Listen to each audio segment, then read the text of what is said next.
Actually, as a CMO, talking about my relevance or contribution to the business perhaps might sound rather either self-serving or perhaps defensive, but that's what I've been asked to do, so you can judge.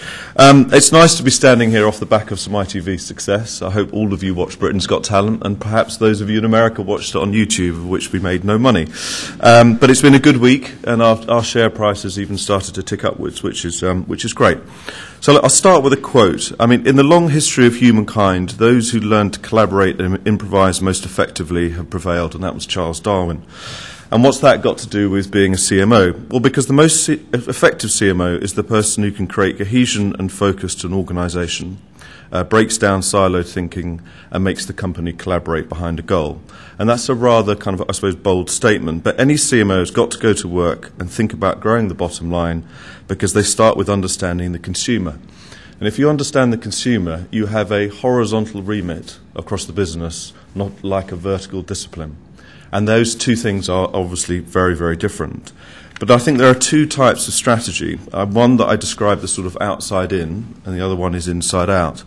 Outside in is when the CMO has been asked to create a global strategy, hasn't been given the mandate to change anything structurally within the organisation, fights with individual departments and country managers, fails at gaining consensus at board level, then realising his or her job is at risk, decides to come up with a new logo, funky strapline, comes up with an expensive ad campaign and launches it with great fanfare.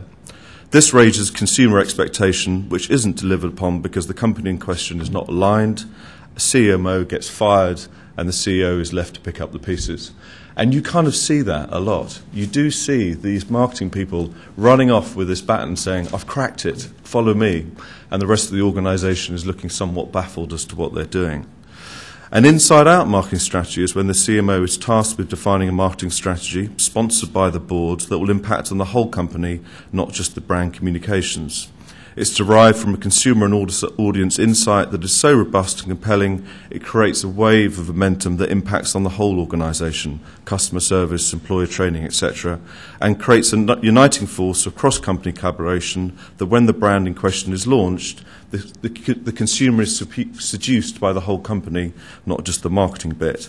And these two extremes are exaggerated to make the point, but I think there's some good examples of both inside out and outside in.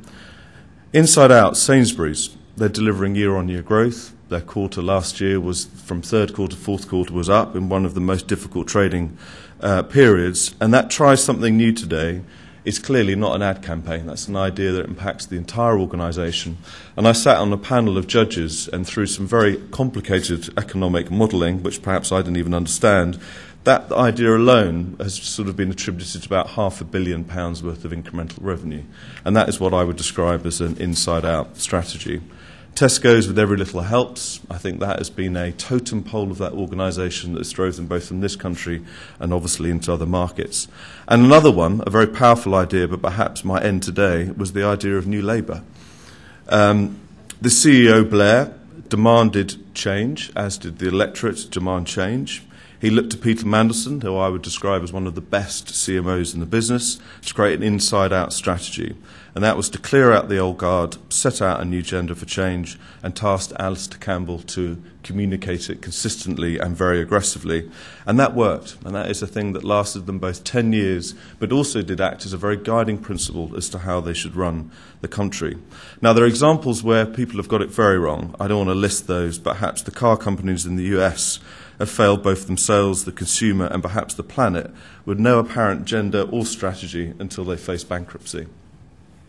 But this stuff is not easy. I'll quote the same Spencer Stewart wrote a survey. I don't know whether those CMOs left or got fired, but I'm on 40 months, and I was put on the executive committee in January, which is our board, and I'm waiting for the tap on the shoulder, but I prefer to be paranoid rather than comfortable. But it's an ugly statistic, the fact that most CMOs don't get to kind of see out their strategies. And I think it's complicated because we're there to break down barriers. And to be effective, this means we need to create kind of connections across the organisations. We need to facilitate, consult, lead, strategize, energize, etc. And you have to really, really sell yourselves. And these things can become unstuck very, very quickly. And I suppose there are three components of why your journey as a CMO might perhaps end prematurely. I suppose one is language. There is a history of language, of branding, propositions, insight, values, vision. It's not the language of Wall Street, clearly. And therefore, you're in a board meeting talking about brand value, and the FD is talking about dividends and who's going to get listened to.